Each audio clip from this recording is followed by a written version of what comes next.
আমাদের লিডাররা তো কুকুরের সাথে ছবি তুলতে আনন্দিত হয়, সে কি পারবে একটা চামারের সাথে ছবি তুলতে? কারণটা কি? অথচ আশরাফুল মাখলুকাত, এই মানুষ আশরাফুল মাখলুকাত, সবচেয়ে দামি।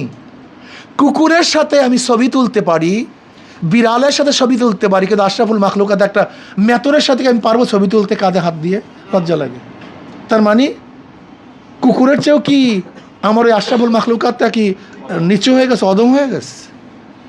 হ্যাঁ, সিস্টেম করছি, মানে সিস্টেম। এইটা আধুনিকতা। আমি বলি আধুনিকতার শেষ সীমায় কি? কুত্তার গোলাম হওয়া। কি হওয়া? আধুনিকতার শেষ সীমায় দেখো না, কুত্তা নিয়ে হাঁটবে।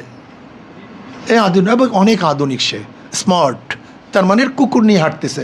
আর কুকুর যখন রাস্তার মধ্যে পায়খানা করে, সেটা নিজে পলিথিন দিয়ে সাফ করতে হয়। আপনারা জানেন বিদেশে কোনো জায়গায় পায়খানা করতে পারে না, যে যেখানে পায়খানা করবে কুকুর বিড়াল তাকেই সাফ করতে হবে, সেখানে বেতন নেই।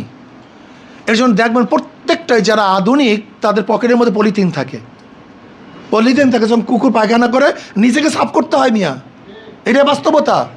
তার মানে আধুনিকতা হলো মানুষের মল ত্যাগ, মানুষের মল সাফ করার যোগ্যতার মধ্যে নাই, কুকুরের মল সাফ করার মতো যোগ্যতা আল্লাহ পাক দিয়ে দেয়। যা কপাল পোড়া, ভালো মতো দিয়ে দিস তোর আধুনিকতার অবস্থা।